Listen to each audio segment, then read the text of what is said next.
See kuidagi hakkas minu sees kerima, lugesin piiblit ja vaatan, et inimese poeg, jälle inimese poeg.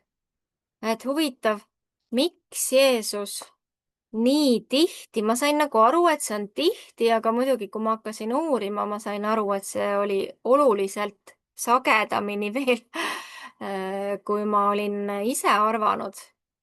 Et me loeme ju ka piiblit ja võib-olla kõiki asju niimoodi. Me ei jõua, see on nii tihkelt täis materjal, et sa ei jõua kogu aeg kõigele nagu detailset tähelepanu pöörata. Aga Jeesus nimetab ennast tõesti inimese pojaks kõigis 4 evangeeliumis. Ta teeb seda üsna sageli ja see on tema kõige sagedamini kasutatud enesenimetus. Ehk siis on välja uuritud, et kuidas ta iseennast on nimetanud ja see ei ole sugugi mitte Jumala poeg, vaid on hoopiski inimese poeg. Ja Uues Testamendis kokku on ta nimetatud inimese pojaks enamasti just enda kõnes siis üle 80 korra. Et see ei saa olla väheoluline, kui see nii massiliselt kordub, eks ole. Nii et mingid tähendused peavad sellel siin olema ja see ongi üks enim arutletud teemasid üldse Uue Testamendi uurimises. Et see, et minul see mõte tekkis, ma ei olnud eriti originaalne selle küsimuse esitamises, sest enne mind on seda esitatud väga-väga palju kordi ja ajaloos ka erinevad teoloogid ja piibli uurijad on seda nagu erinevalt tõlgendanud ja erinevalt mõistnud. Ja koos saame siis vaadata, et mis need erinevad käsitlused on. Aga kui evangeeliumitest rääkida, no lihtsalt nii-öelda värskenduseks mõned kirjakohad, kus siis Jeesus ennast inimese pojaks nimetanud on. Näiteks Matteuse evangeeliumi 8. peatükis ta ütleb, et rebastel on urud ja taevalindudel pesad, aga inimese pojal ei ole kohta, kuhu oma pead panna. 20. peatükis ütleb, et nõnda nagu inimese poeg ei ole tulnud, et teda teenitaks, vaid et teenida. Et inimese poeg on tulnud selleks, et teenida. Markuse evangeelium 2. peatükis ütleb, et inimese pojal on meelevald patte andeks anda maa peal. Need on väga suured sõnad, mida ta siin ütleb, eks ju. Ja 14. peatükis, kui ta on juba ülempreestri ees, siia tuleme hiljem natuke tagasi, kus ta annab teada juba seal lõpus ülempreestri ees olles, et te saate näha inimese poega istuvat väe paremal käel ja tulevat taeva pilvedega. Te saate näha. Luuka evangeeliumist ma siin leidsin, et inimese poeg on tulnud otsima ja päästma kadunut. See on 19. peatükk, salm 10. Inimese poeg on tulnud otsima ja päästma kadunut. Johannese evangeeliumi 3. peatükk 13-14 salm, keegi ei ole läinud üles taevasse muu kui see, kes taevast on alla tulnud, inimese poeg. Et taevasse ei ole läinud keegi muu kui seesama, kes on taevast alla tulnud. Ja ometigi ta ei ütle taevast alla tulnud, taevasse üles läinud ja ütleb ka inimese poeg. Eks siin selles kontekstis oleks ju nagu nii lihtne ja loogiline öelda Jumala poeg. Aga ometigi taevasse üles läinud ja taevast alla tulnud inimese poeg. Nüüd, millised need käsitlused siis on, et see, mis on võib-olla kõige tavalisem ja meile koheselt aru saada, võib-olla esimene mõte, mis meil endal ju ka kõik tuleb, et see on nii-öelda see inimlik mõõde, et Jeesus, kes oli ka samamoodi nagu meie, lihtsalt inimene, on ju, et temas oli see inimlik mõõde ju 100% nii-öelda olemas, on ju. aramea keeles see väljend, mida siin kasutatakse, bar enash või enasha, tähendabki lihtsalt inimene või siis üks inimene. Nii et see käsitlus ütlebki, et Jeesus rõhutab sellega oma inimlikkust. Ja nagu kõik, eks ole. Et puhtalt nii-öelda keeleline taust on siin, aga siiski suurem enamus siis piibli uurijaid ütleb, et liiga palju on neid kirjakohti, mis ainult selle keelelise tõlgendusega ei anna nagu piisavat vastust, sest et kuidas siis seletada neid kohti, kus ütleb, et inimese poeg tuleb pilvedel, mõistab kohut või saab universaalse üleüldise valitsuse, on ju, saab valitsusvõimu. Et siin ju nagu sellest inimlikust mõõtest kuidagi jääb väheks.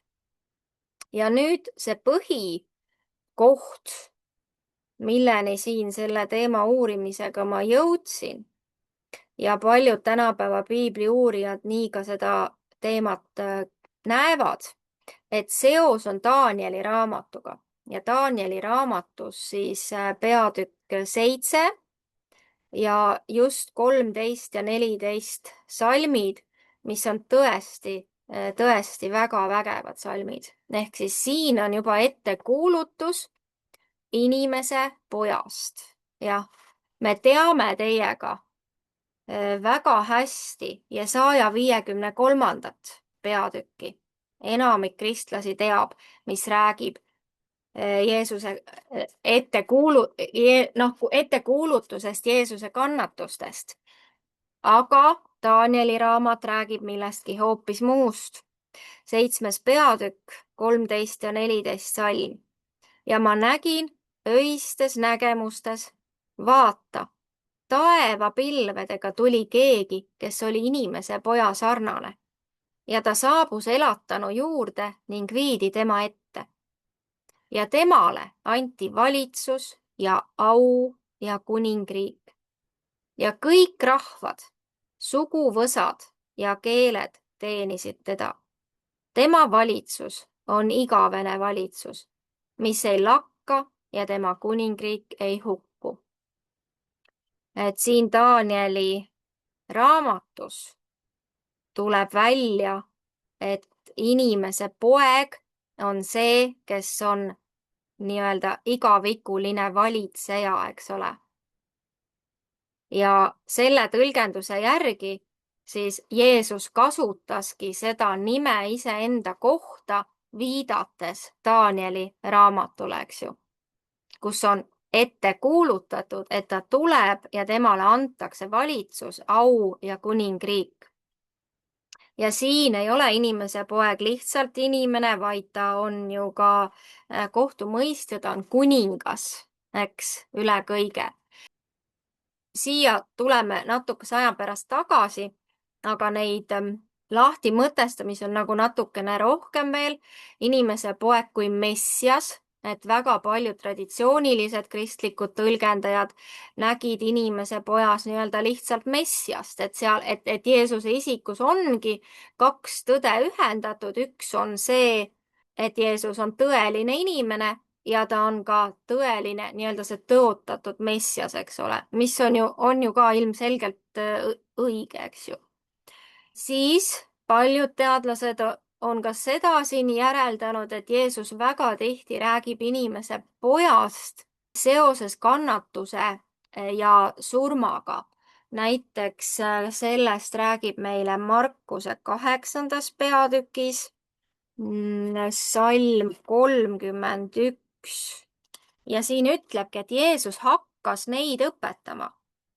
Ja mida ta õpetas? Ta õpetas, et inimese poeg peab palju kannatama ning hüljatama vanemate ja ülempreestrite ja kirjatundjate poolt ja tapetama ning 3 päeva pärast üles tõusma. Ja neid kirjakohti on veel, kus on siis just seoses nagu kannatusega. Nüüd me rääkisime Danieli raamatust, eks ole, ja seal oli see ettekuulutus oli väga võidukas. Danieli raamatus ei olnud mitte ühtegi sõna sellest, et Jeesus peab kannatama või ristisurma surema, ohverdama. Seal oli ainult, kui ta sinna elatanu ehk siis Jumala ette läheb, siis seal ta saab au, täieliku valitsuse, kuningriigi, kõik, eks ole. Nii et juutide ootustes ei olnud see Danieli raamatust, nemad, kirjatundjad ju tundsid väga hästi sõna, eks ole. See võidukas inimese poeg ei olnud seotud kannatamisega.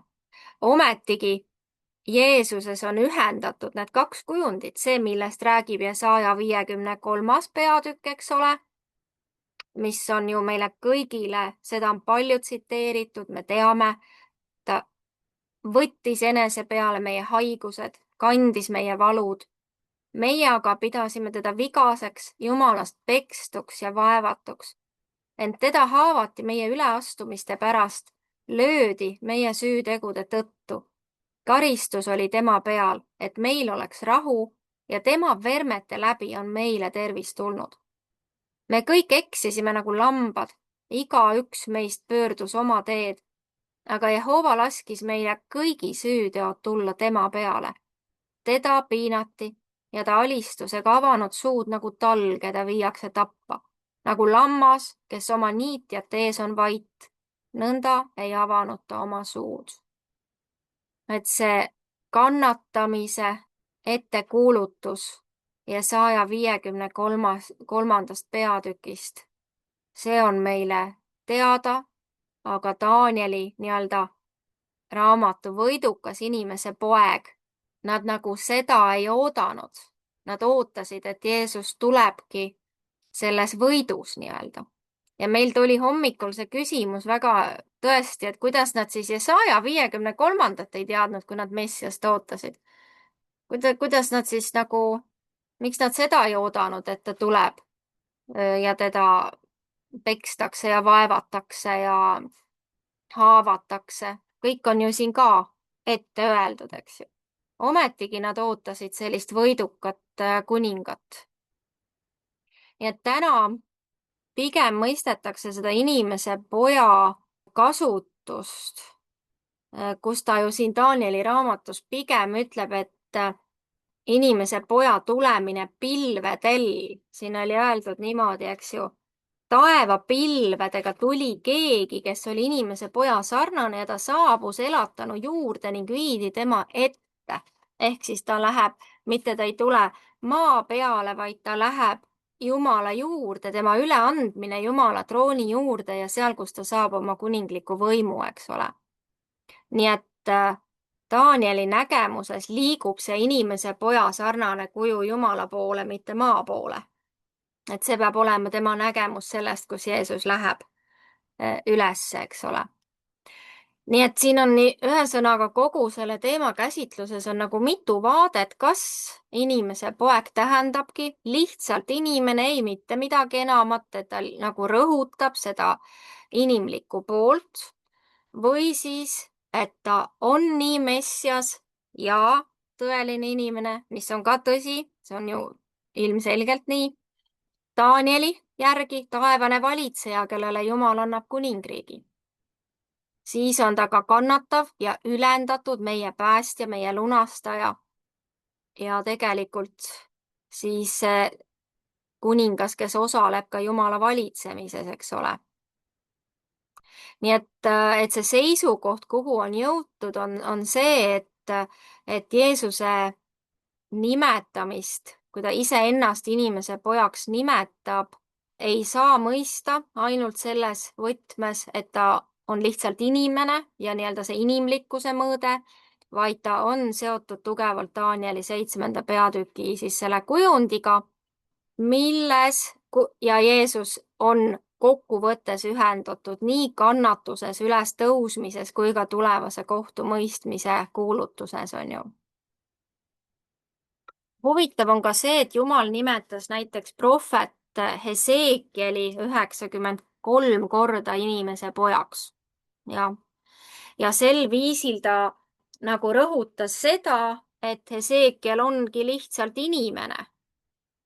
Ja see Ben Adam heebrea väljend tähendab inimene või surelik. See rõhutab siis seda alandlikkust, haavatavust ja solidaarsust tavaliste inimestega. Jeesuse kohta näiteks ütleb seda kirja kohta 1. Johannese 4.2, et ta tuli lihas, on ju. Nii et inimese poeg, seda võib mõista ka nii, et on nagu alandlikkuse tiitel, selles mõttes, et Jeesus kui kolmainsuse teine isik, eks ole, ta on oma olemuselt igavene, ta on Jumala juurest tulnud, Jumala juurde tagasi läinud. Ta jättis ju kogu selle taevas auhiilguse maha, võttis enesele inimese nii-öelda selle lihase keha, on ju, sai inimese pojaks, sündis sõimes, inimesed põlgasid ja hülgasid teda, nagu Jesaja 53 oli meile just rääkinud siin, et tal polnud kohta, kuhu oma pead panna. Matteuse evangeelium ütleb veel, et ta sõi ja jõi koos patustega, kannatas inimeste käte läbi. Nii et see tundub nagu tahtlik, et ta oma staatust alandas, olles taeva kuningas, ta alandas seda staatust nii-öelda inimese pojaks, et see on selline väga suure alandlikkuse näide, eks ju. Ja Hesekieli puhul, kui Jumal ütles talle inimese poeg, siis see on nii-öelda nagu inimese poeg, väikesed tähed, on ju. Aga Jeesus on inimese poeg, suured tähed.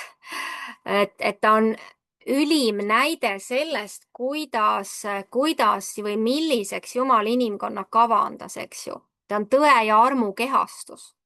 Ja Kolosslastele 2.9 ütleb, et temas elab kogu jumaluse täius kehalises kujus. Kogu jumaluse täius mahtus sinna tema kehalise kuju sisse. Ja vot sellel põhjusel tema sai andestada patte, sellel põhjusel ta tuli päästma elusid, tõusma surnuist üles, mõistma kohut.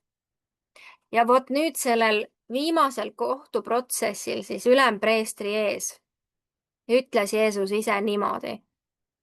Ma ütlen teile kõigile, nüüdsest peale näete inimese poega istumas kõige väelise paremal käel ja tulemas taevaste pilvede peal. Ja selle avalduse peale see kohtuprotsess sisuliselt lõppes ju ära. Kohus süüdistas Jeesust Jumala teotuses, mis mõttes tema võtab endale õiguse nimetada ennast, eks ole, kui inimese poeg istumas kõige väelise paremal käel. Nii et see inimese poeg on nagu prohvetluse täitumine. Kui ta ülempreestri ees väidab, et ta inimese poeg on, siis see viitas sellele prohvetlusele Danieli raamatust. Sest Daniel nägi oma nägemuses, et Messiasele, keda ta nimetab seal inimese pojaks, anti au, tema ees kummardati, talle anti igavene kuningriik. Ja Jeesus nii-öelda kohaldas seda prohvetlikku ennustust enda kohta. Ta rääkis ka oma tulevasest kuningriigist, et ta saab olema kõikide asjade valitseja ja inimese poeg saab selle Vana Testamendi prohvetluse täitumisel kuningaks, eks ole. Ja vot seda nad ei elanud üle. Miskipärast ta just nimelt kõige sagedamini ei nimetanud ennast Jumala pojaks, vaid inimese pojaks ja see tundub ju niivõrd tavaline väljend. Me oleme kõik inimese pojad, et nagu inimolend, eks ole, inimesest sündinud. See ei tohiks ju nagu olla midagi solvavat, et miks selle peale seal ülempreestri ees ka niimoodi reageeriti. Aga need, kellel oli sõna tundmine, nii-öelda kõrvad kuulmiseks, nemad võisidki kuulda seda, kui Danieli raamatu 7. peatükki, et Jeesus väitis endale olevat väga kõrge rolli lunastuses, eks ju. ja Jeesus oli selles suhtes väga peen, ega tema ei lükanud jalaga ust lahti ja ei öelnud, et vaadake, mina olen nüüd Messias, siin maailma kuningas ja tulge ja tunnistage mind kuningaks, vaid ta avas oma identiteeti väga peenelt ainult neile, kellel olid kõrvad kuulmiseks ja silmad nägemiseks, eks ju. Ta ei avaldanud seda nii isegi võib-olla nagu ülbelt või nii, et teate küll nüüd, kes mina olen. Ta oma identiteedi nagu paljastamisel oli üsna kitsal rajal, vaikselt ja peenelt esitas selliseid väiteid, mis ühest küljest olid otsesed, teisest küljest aga üsna kaudsed, on ju. ega Jeesus ei rääkinud kõiki asju nii otse, ta mõningaid asju rääkis üsna kaudselt. Noh, kas või kõik tähendamissõnad, eks ole. Ja alles siis, kui aeg oli küps, kui ta seal kohtu ees oma elu eest nii-öelda seisis ja temalt küsiti, et kas sina oled Kristus, elava Jumala poeg, siis ta vastas ju, mina olen ja te näete inimese poega tulemas suure võimu ja auhiilgusega. Kas sina oled Kristus, elava Jumala poeg? Jah, te näete inimese poega tulevat. Huvitav, eks? Nii et ta tunnistas seega avalikult oma jumalikkust just sel hetkel, kui ta teadis, et selle eest ta lüüakse ka risti. Nii et siin see inimese poeg on nagu kahekordse tähendusega. Ühest küljest see, et jah, olengi lihtsalt nii-öelda inimene ja vastavalt Danieli raamatu 7. peatükile ka täiesti ülendatud nii-öelda taevast tulnud olend. Ja ilmselt Jeesus selle mõlema nagu rõhutamiseks selliselt siis ka väljendus, on ju. Noh, nüüd me võime arutada koos, ma ei tea, mis teie arvate, et kui on kirjatundjad, nad pidid teadma nii Jesaajat kui Danieli raamatut, eks ju. Et miks nad siis ei oodanud seda Jesaja raamatu ettekuulutuse täide minemist, mida nad ise hakkasid täide viima. Asusidki seda tegema. Aga ometigi neid ärritas see, mis neile tundus siis selle, noh, mida sa arvad, eks ole, et sa oled nüüd siis selle täideviija, millest räägib Danieli raamat. juudi teoloogias ei olnud sellist asja nagu lunastus. Ja, seal oli nii, seal ei olnud, see kontseptsioon puudus, et keegi sureb teise pattude eest. Seal oli see, et igaüks kannatab oma patu pärast. See oli täiesti uus asi nagu. kas see siis võib nii olla, et nad sellest Jesaja 53. ei osanud üldse nagu aru saadagi? Neil ei puudus kontseptsioon seda mõista ja nad ootasid, sest vaata, Danieli raamat ei räägi mitte midagi sellest. Danieli raamat räägib ainult sellest võidukast tulemisest, on ju, ja hiilgusest ja aust ja kuningriigist. Just, sellepärast neil oligi ootus see võidukas Messias, kes tuleb ja vabastab. On ju, et kuna neil see kontseptsioon üldse puudus, et kuna neil oli igaüks sureb oma patu pärast ja kannatab oma patu pärast, et keegi ei sure kellegi teise selle patu pärast, et lunastus nagu. Aga kas ei ole huvitav, et näed, et Jeesus on otsustanud nii kümneid ja kümneid ja kümneid kordi niivõrd olulistes kohtades viidata sellele, et mina olen see, kellest Danieli raamat räägib. Ainult selle ühe sõna pärast. See on väga suur, selles mõttes mina ka ei olnud varem mõelnud, ma ei olnud nagu sellest niimoodi aru saanud, et kui seda Danieli raamatu lõiku seal kõrval ei oleks ja ta nagu minu mälestustes, mõtestes ja arusaamistes ei olegi olnud seal kõrval, sellisena, mis puudutab seda inimese poja teemat, siis nagu loed neid evangeeliumid, kus Kristus räägib endast kui inimese pojast, et näed, kui kena, teeb ennast ikkagi alandlikuks ja isegi seal peaaegu et hukkamõistmise hetkel veel, kui ta käest küsitakse otse, kas sa oled Jumala poeg, ta ütleb ei, et mis mina nüüd Jumala poeg, ma olen inimese poeg, on ju, noh, tõmbab ennast nii tagasi. aga kui sa tead seda Danieli ettekuulutust seal ja oskad neid seostada omavahel, siis sa saad aru, on ju, miks see inimese poeg neid niimoodi ärritas. meie loeme seda võib-olla kuidagi pisendamisena, aga seal ta ütleb täpselt, kes ta on. see on üks Jehoova tunnistajate väide on see, et umbes, et Jeesus pole kunagi öelnud, et ta on Jumala poeg, et see on üks, see on üks, mida nad kasutavad, et Jeesus pole kunagi öelnud, et ta on Jumala poeg ainult, et siis ongi vaata, et inimese poeg või igatpidi saab, kes mida. et aga kui sa mõtled selle heebrea keeles, see tähendab Ben Hadam, on ju, Aadama poeg, eks siis ja sealt nüüd, kui sealt edasi tuled, on ju, siis nüüd tuleme Pauluse juurde. tema toob ka väga selgelt, on ju, toob siis selle, see on ka, et esimene Aadam, viimne Aadam, on ju.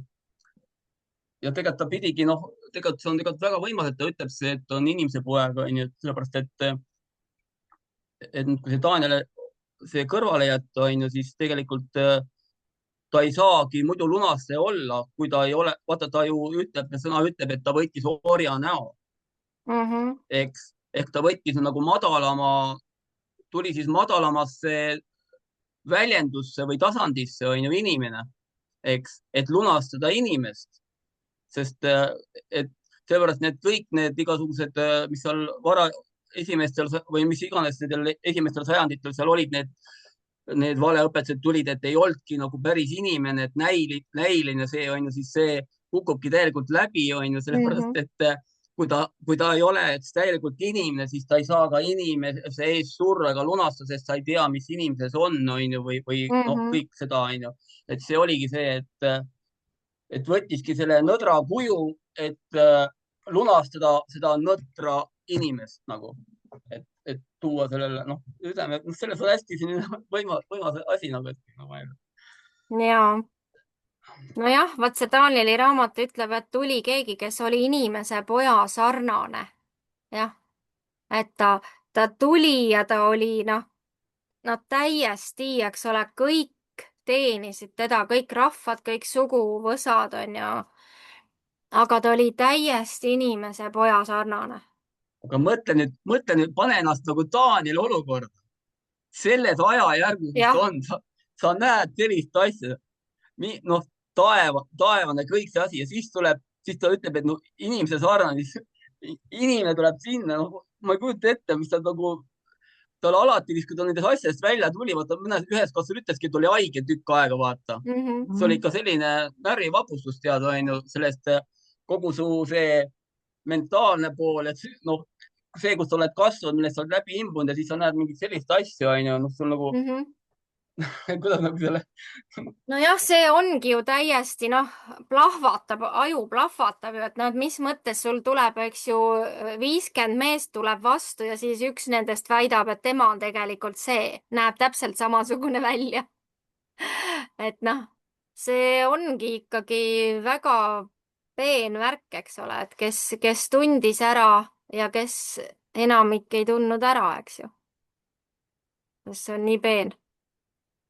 Ja tänapäevani jätkub see. Tänapäevani ju see tegelikult on nii-öelda komistuseks, et Jeesus oli inimese poeg. Et oligi lihtsalt õpetaja. Tark mees lihtsalt. No nii, mis mõtteid veel? See on nii suur teema, et siin kindlasti igal ühel mingid mõtteid kerkis esile.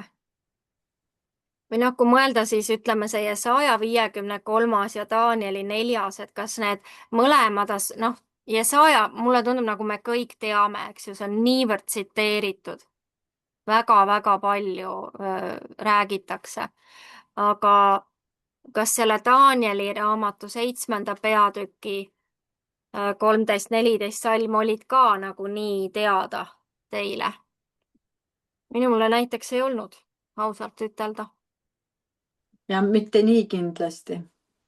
Et huvitav nagu kuidagi see iga kord mind natukene kergelt nagu vapustab, kui sa saad aru nagu sellest vana ja uue läbipõimumisest ja iga sõna nagu, kuidas igal sõnal on omas kohas nii sügav nagu tähendus, et mitte ükski sõna ei ole Vanas ega Uues Testamendis nagu niisama või juhuslik või ilma seoseta millegi muuga, et kuidagi see räägib Jumala vägevusest mulle, et kuidas on Jumala sõna ka kokku pandud niimoodi.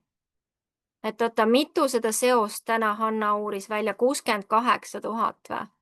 Et need vastastikused referentsid, eks ole, Uue ja Vana Testamendi vahel, et neid on üle 68 000. Kujutate seda ette? No see on nagu niivõrd läbi põimunud tervik, et jah, ma mõtlen, et see, millest me oma elupäevade jooksul sellest kõigest üldse jõuame aru saada, on ikka väga väike osa, sest seda on liiga palju. jah, aga põnev on neid seoseid nagu avastada, onju. vaata, sa siin tõid ühe kirjakoha, kus ta ütles, et ta tuli, et teda ei tee, mitte teenida, eks ole. Aga siin ta ütleb, et 14. et kõik rahvad, sugused ja keeled teenisid teda. jah, kui ta selle kuningriigi saab, kui tema valitsus ja on igavene valitsus, mis ei lakka, tema kuningriik ei hukku, lõpuks siis peab see juhtuma. Ma saan aru, et see siis ei ole täna veel täide saanud. Kõik suguvõsad, keeled. no võib-olla, ma ei tea, kas see nüüd oli Epu mõte, aga kui ta ütleb, et Jeesus ei tulnud, et teda teenitaks, siis see on võib-olla selline, et ta ei tulnud sellise maise kuningana, kellele kõik ette taha ära tehakse, vaid ta tuli siin Danieli raamatus, on ettekuulutus kuningast, kellele kogu loodu on alistatud. Ja vabatahtlikult teenib, aga kui oleks öeldud, et Jeesus tuli, et teda teenitaks, siis ta tuleb juba selle ootusega, aga tema ei tulnud selle,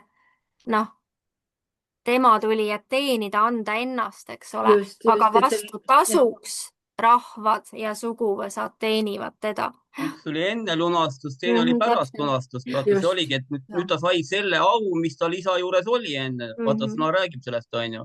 nüüd ta läkski sellesse ausse. kui ta juba sinna elatunu juurde jõudis, onju, pärast seda äraminekut, onju, siis ta läks sellesse, mis oli talle juba määratud. missioon oli enne lõpetamata. muidu öeldakse ka, et noh, teenistus, me teenime, eks ole, Jumalat, me teenime, eks ole, teda, et mis see siis nagu see, me ei teeni ju teda, siis mis me teeme siis, et me levitame, me teeme Jumala kuningriigi tööd, mitte ei teeni püha vaimu, eks ole. no võib-olla see Jumala teenistus ongi see teenistus, et Jumal teenib meid selle teenistuse ajal. no peaks nagu olema. ei teeni teda, vaid tema teenib meid. just, ainus õige legaalne Jumala teenistus ongi selline, et inimesed alistuvad pühale vaimule, et püha vaim saaks suveräänselt ja vabalt liikuda nendes kohtades, kus siis need kokku tulevad, onju. aga kui on valdavalt niimoodi, et me nimetame, et see Jumala teenistusega teenime ise oma lihas ja oma ideede ja programmidega, onju, siis on nagu see väga-väga halb. Kas ei ole nii, et kui me ütleme Jumala teenistus, siis me kuskilt maalt nagu alateadlikult mõtleme, et umbes meie tuleme kokku, et nüüd Jumalat teenida, teenime teda ülistuse ja ma ei tea, millega siis veel, eks ole. Ja, sest et me ju esitame selliseid küsimusi, et millega sa Jumalat teenid. jah. millega sa kaasa aitad. Orvu mõtteviis siis, et teeme talle head meelt, et esitame talle midagi omalt poolt, on ju, et me ei ole ikka väga veendunud, et me ikka oleme armastatud, et me oleme vastu võetud, et ikka siis nagu teeme midagi omalt poolt ka. jah, aga tõesti mõtle, kui me tuleme kokku Jumala teenistusele, mõeldes sellest, et meie läheme, et lasta ennast teenida. pühal vaimul Jumala ligiolus. just. Sest et mis on üldse meil Jumalale nagu anda? Jah, ja teisest küljest on ju, et ta on selline kuningas, et kuidas sa ei taha sellist kuningat teenida. Sa tahad teda teenida, sest ta on, jah. ta ei saa muidugi, ma pean teda kiitma, on ju. Jaa, aga vot jah, see teenimine, meiepoolne Jumala teenimine, mulle tundub see pigem nagu selline, et siia tulevad need kirjakohad, mis räägivad sellest, kuidas me teenime nagu neid kõige pisemaid ja kõige vähemaid ja noh, kus me tegelikult teenime oma ligimest, eks ole, selle kaudu teenime Jeesust. Et noh, teeme ju tegusid ka, eks ju. Teenime teda sõnakuulelikkusega ja täpselt. alistumisega talle. Ja teeme tema tahet. Just. Jeesus ju vaata kohe sai pahaseks, pehmelt väljendades, vaata, kui oli sünagoogis ja sabatipäeval on ju, küsisid, kas võib terveks teha, ei või, on ju, siis need olid vaikisid seal, on ju, nagu tegelikult vihastas tegelikult nende kõva südame pärast, vaata, et sa ei alistu pühale vaimule, et tema saaks liikuda ja tõsta üles seda, kes on maha vajutud, on ju. Sama teema ka tänasel päeval tegelikult, et võib teha teenistusi ja tegelikult jätta üles tõstmata need, kes tulid koormate ja muredega ja vaevadega sinna ja sa lähed ja sa ajad oma programmiteed ära, on ju, aga need inimesed lähevad pisaratega ja suure valuga tagasi. Sama vaevatult ära, eks ju. Jah.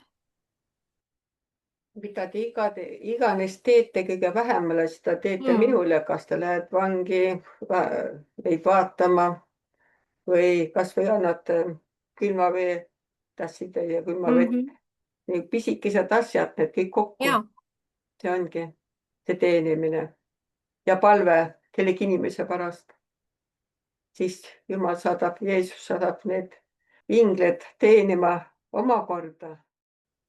Ma ütlen ühe mõtte, mida ma olen ikka kuulnud aeg-ajalt erinevates aegades on öeldud niimoodi, et Jumala poeg sai inimese pojaks, et inimese pojad saaksid Jumala poegi.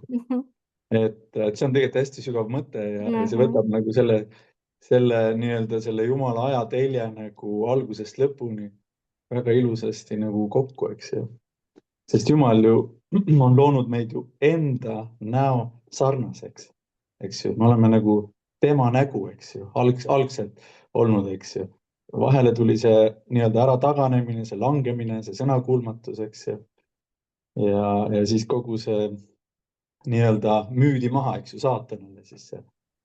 Ja Jumal on nüüd selle ju taastanud, eks ju, ja nii-öelda, millest siis prohvetid aastasadu on ette nii-öelda, mitte hoiatanud, vaid ette kuulutanud, et tuleb keegi, kes võtab ära selle patu, eks ju. Kõik need Isaaiad, keda siin mainitud on, eks ju, suuremad ja väiksemad prohvetid, et tegelikult läbi selle lunastusloo me nagu näeme ka, kui väärtuslik on inimene, sest ausalt öeldes ega tihti inimesed nagu ennast väga ju ei väärtusta, eks ju. Kui ma mõtlen enda elugi peale ja kõige selle elu põletamise peale ja see tulenebki sellest, et see identiteet on meil katki, eks ju. Ehk et me oleme selles Aadama patus, eks ju, ja me ei näe nagu selgelt, eks ju.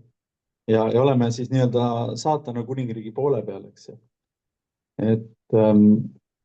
Ja ta ütleb ju ka, et Jumal on nõnda maailma armastanud, see piibli kuldsalm, eks ju, et ta oma ainusündinud poja on andnud, eks ju. Ja seda enam on see Jeesuse ohver siis nagu ikka väga, väga selline võimas ja tugev, eks ju, tugev nii-öelda statement, eks ju, Jumala poolt. Ja kõik selleks, et taastada meie see jumalik olemus, see lähedus oma isaga, et sest tema on meid alati ju sellisena näinud, eks ju. Jah, et me nägime ennast patusena, kui me olime Jumalast eemal, eks ju. Ja nii-öelda olime see vana inimene, vana loomuse meelevalla all. Aga see uus loodu uus olemine, uus inimene Kristuses. Et see, mis on nüüd üles äratatud tema surma läbi ja meie meeleparanduse ja tema vastuvõtmise läbi, et see on nagu niivõrd võimas. See saladus on nii suur, eks ju, et seda ikka jälle me uurime, et lihtsalt see Daniel toob jälle jah, lihtsalt selle. No Danielil on muidugi päris palju muid põnevaid asju ka siin veel. Et väga sellised võimsad profeteeringud, eks ju, nii-öelda üle aegade, et aga jah. Et keegi pidi saama selleks inimese pojaks, selleks veatuks ohvri talleks, eks ju, sest vaata, kui ohvreid toodi, siis võeti ka ju, seal olid väga ranged nõuded, millele see tall pidi vastama, eks ju. Ta pidi olema veatu, ta pidi olema noor, ta pidi olema, sisuliselt süütu, eks ju, ja nii edasi, eks ju. Et taastada meie see kuju Jumalas, eks ju. Et vaata, kui palju Jumalal on usku meisse olnud, et kui meil oleks iseendal ka nii palju usku, eks ju, et sellest kinni haarata ja nagu kogeda, näha, tunda seda, et see on nagu niivõrd võimas, eks ju. Ja ma usun, et tegelikult, vaata, tihti on öeldud, et inimesed ei taha tulla kirikusse, eks ju, sest et kirik on religioon, eks ju, ja kõik need see eksimuste rivi, mis nii-öelda sellel institutsioonil asub läbi aastasadade või lausa tuhandete, eks ju. Aga tihti inimestel ei ole nagu Jumala vastu palju, eks ju. Et nagu Jumal ja kirik on nagu kaks ise asja. Ja vaata, see kirjakoht, mida me oleme palju siin rääkinud, et kogu loodu ootab Jumala poegade ilmsiks saamist, eks ju, või pikisilmi või on sünnitusvaludest tänani oodates nende ilmsiks tulemist, esile tulemist, eks, et vaid keegi, kes neile ütleb, et Jeesus on teie ees surnud, et saaks taastatud see algne mandaat, see algne kutse, eks ju, olla Jumalale lähedal, olla tema sarnane, tema moodi, eks ju, olla osa temaga siin maa peal, eks, et inimese poeg või tähendab Jumala poeg, see inimese poeg, vaata sõna ütleb ka, et ta tuli isa juurest, eks ju. Ja apostellikus usutunnistuses me ju ütleme ka, et Jeesus, kes on isa paremal käel, tuleb kohut mõistma selle maailma üle, eks ju. Et ta oli isa juures ja ta tuli isa juures siia maa peale, sest teadis oma kutset ju algusest peale, aga olles inimlihas või selles inimesena, siis ta ju tegelikult ka kahtles, koges väga palju raskusi, eks ju, ütles Getsemanis, et isa, et võta see koorem minu pealt ära, eks, ärgu sündigu mitte minu tahtmine, vaid ise sinu tahtmine, sest ega inimlikult ta nagu ju, see oli väga, see oli, ma ei kujuta ette, mis see tähendab, eks, sellele kõigele vastu minna, eks, lunastada maailma patt, lunastada inimkond. Nii et nii nagu öeldakse, nii nagu me piiblikoolis õppinud, eks, Jeesus oli 100% inimene, 100% Jumal, eks.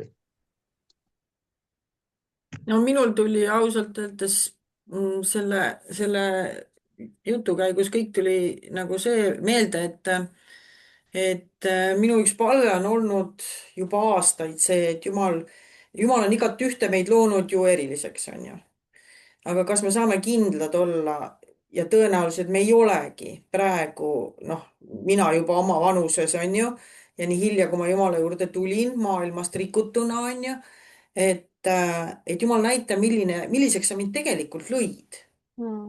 Et ausalt öeldes tahaks ikka väga teada, milliseks Jumal mind tegelikult lõi. Et ma ei tea, kas ma siis oskaksin paremini sinnapoole pürgida, aga lootus jääb, on ju. et ta lõi meid ju igat ühte omamoodi täiuslikuks, on ju. Et nagu mul jooksis mõte kohe sinna oma palve peale, et siiamaani ei ole ta mulle veel näidanud, aga ma ei ole lootust kaotanud.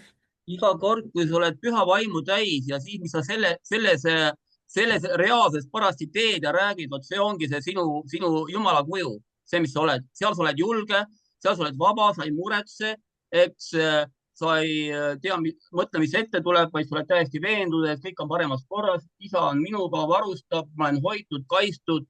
Sa ei suuda selles olukorras muretseda ega karta mitte midagi, sest siis sa oled julge nagu noor lõvi, kes on õigeks tehtud, eks. Ja vot see ongi see, et sinu see algne kuju on seal.